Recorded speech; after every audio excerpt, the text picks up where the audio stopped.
9.5 నెలలుగా అసమర్థుడి జీవన యాత్రలాగా రేవంత్ ప్రభుత్వం కొనసాగుతుందని బీఆర్ఎస్ వర్కింగ్ ప్రెసిడెంట్ కేటీఆర్ అన్నారు. శనివారం ఆయన ఎమ్మెల్యే కౌశిక్ రెడ్డి నివాసానికి వచ్చారు. అక్కడ ఆయన మీడియాతో మాట్లాడారు.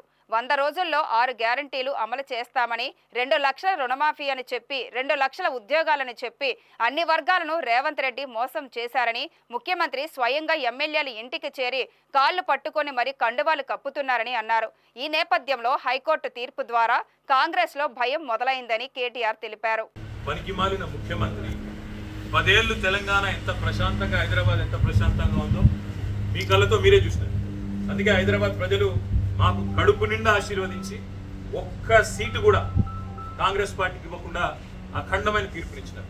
ఇవాళ రేవంత్ రెడ్డి బాధ అంతా ఏంటంటే ఈ హైడ్రా పేరు మీద కూలగొట్టుడు, హైదరాబాద్లో లేని పంచాయతీలు ఎగేసుడు. ఎందుకంటే ఒకటే కారణం, హైదరాబాద్ ప్రజల మీద రేవంత్ రెడ్డి పగబట్టి నాకు ఒక్క ఓటేయలే, ఒక్క సీటు ఇయ్యలే, నన్ను పనికిమాలిన వాడని చెప్పి హైదరాబాద్ ప్రజలు భావించిండ్రు అని చెప్పి పగబట్టి ఇవాళ లేని పంచాయతీలు పెట్టి ఒక చిల్లర మల్లర ప్రయత్నం చేస్తూ ఉన్నాడు.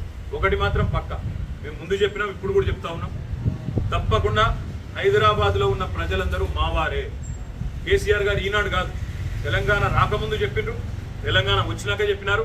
ఇక్కడ ఏ ప్రాంతీయ తత్వం కానీ, ప్రాంతీయ ద్వేషం కానీ, టీఆర్ఎస్ 10 ఏళ్ళ అధికారంలో ఉంటే ఎన్నడూ ఒక చిన్న సంఘటన, ఒక చిన్న ఎఫ్ఐఆర్ కానీ, ఒక చిన్న దాడి కానీ, ఒక చిన్న ఘటన కూడా జరగలేదు ప్రాంతీయ తత్వం మీద. ఇప్పుడు కూడా ఉండదు, ఉండబోదు.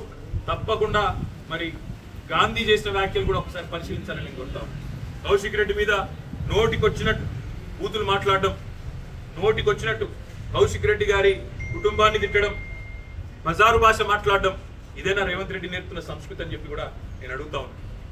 తప్పకుండా మా పార్టీ పరంగా మాత్రం 100% ఈ ప్రభుత్వాన్ని మాత్రం వదిలిపెట్టాం. ప్రజలకు ఇచ్చిన హామీలు తప్పకుండా నెరవేర్చేదాకా ఎంబడబడతామనే మాట మళ్ళీ ఒకసారి